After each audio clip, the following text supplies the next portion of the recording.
And I'm here today because of the men and because of the women who were lynched, who were humiliated, who were discriminated against, who were suppressed, who were repressed and oppressed for the right, for the equality at the polls. And I want you to know that their blood has seeped into my DNA, and I refuse to let their sacrifices be in vain. I refuse. And I'm here today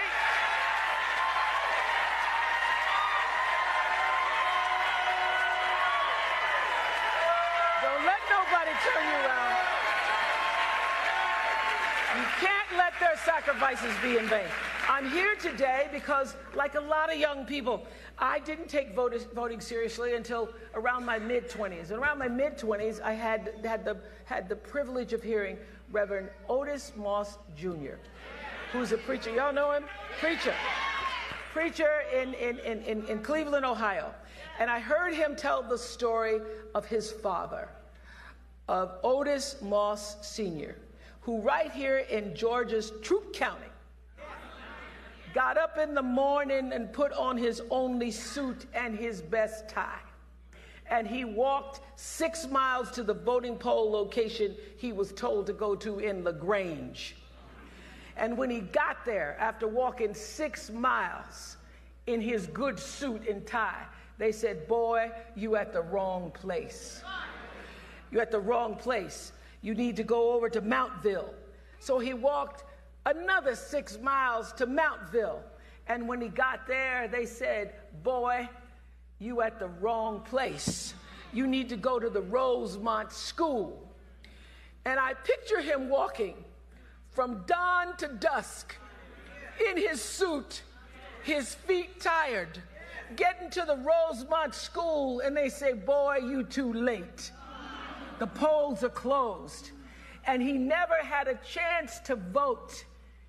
By the time the next election came around, he had died. So when I go to the polls and I cast my ballot, I cast it for a man I never knew. I cast it for Otis Moss Sr., who walked 18 miles one day just for the chance to vote.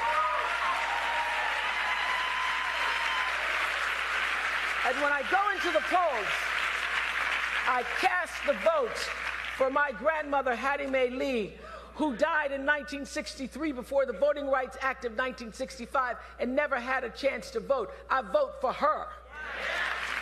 And when I stand in the polls, I do what Maya Angelou says, I come as one, but I stand as 10,000.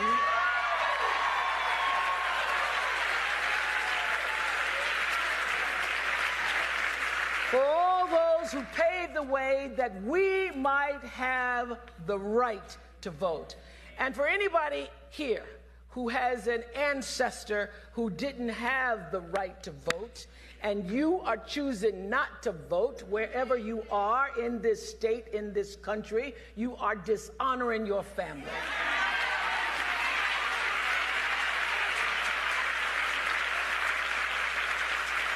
You are disrespecting and disregarding their legacy, their suffering and their dreams when you don't vote. So honor your legacy. Honor your legacy. Honor your right to citizenship in this, which is the greatest country in the world. The greatest country in the world. And the right to vote is like the crown we all get to wear. Maya used to say, "Baby, your crown has been paid for, so put it on your head and wear it." So your crown's been paid for.